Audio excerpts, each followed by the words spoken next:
Of the 8 royal parks in London, only one is named after a king. And even then, it doesn't use his name when he was king.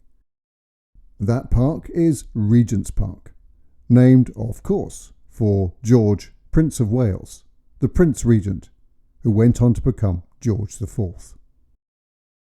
In late 1811, the newspapers announced to the people of London, Marylebone Park is to be called the Regent's Park. The park itself will be equal in size to Hyde Park and Kensington Gardens. The Regent's Canal will run through a part of it, and then expand into a magnificent sheet of water. It was indeed a grand plan. Part of the grand design for Regent's Park was all these grand houses that were built, the terraces such as Hanover Terrace behind me, designed by people mostly by Nash and part of the overall plan for Regent's Park. Kings had once hunted deer in the park, but it had since become farmland. The Prince Regent now planned to turn this into a huge exclusive development of huge houses, villas, surrounded by parkland. He was going to have one of those houses for himself.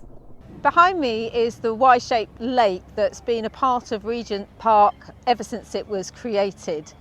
It's a popular place for people to go boating now, but the lake's just been cleared because there's a thunderstorm coming in. We'll have to go and get cover in a minute, but just at the moment, just to enjoy the beautiful buildings behind. You can imagine what a beautiful view these would have had over the lake. Well, they still do actually, but even more so then when it was just created. And this was a semi-private park, although it was royal.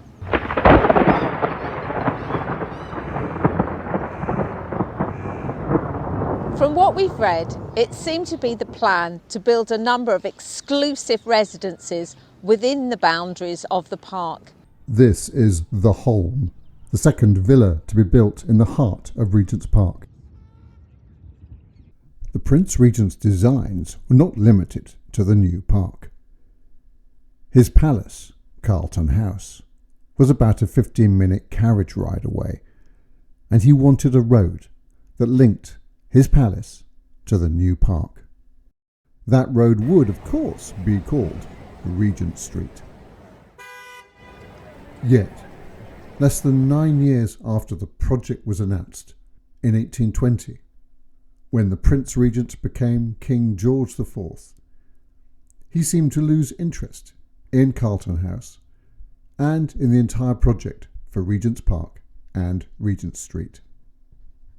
Many of the ambitious plans for Regent's Park were never completed. So what is there for us to see in Regent's Park today?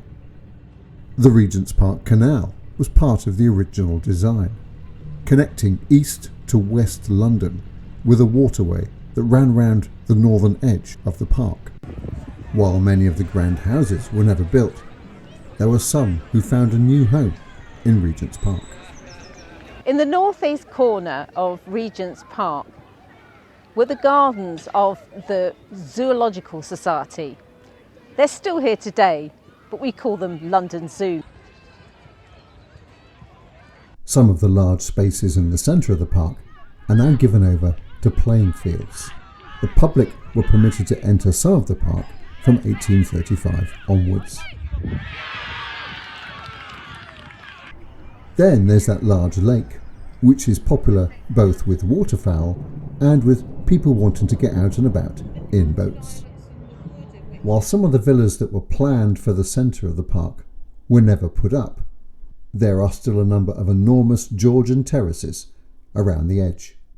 Today, anyone can pass through the gates of Regent's Park and enjoy its Georgian splendour, which is, at least in part, a fulfilment of the Prince Regent's vision.